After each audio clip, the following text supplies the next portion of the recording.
According to the order of operations, first we have to do parentheses, then exponent, then multiplication or division, and finally addition or subtraction. Remember that multiplication and division have equal priority and we have to work from left to right. And the same applies to addition and subtraction. In this expression, we have one subtraction, one multiplication, and one parentheses. Inside this parentheses, we have one subtraction. Here we have a multiplication because in mathematics, when a number is placed next to parentheses, it means multiplication. And we usually don't write the multiplication sign for brevity. Okay, so according to the PEMDAS, first we have to do this parentheses, then this multiplication, and finally this subtraction.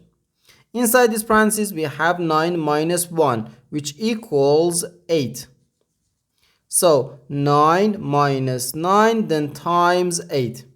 Now we have one subtraction and one multiplication. According to the PEMDAS, multiplication has higher priority than subtraction because multiplication comes before subtraction.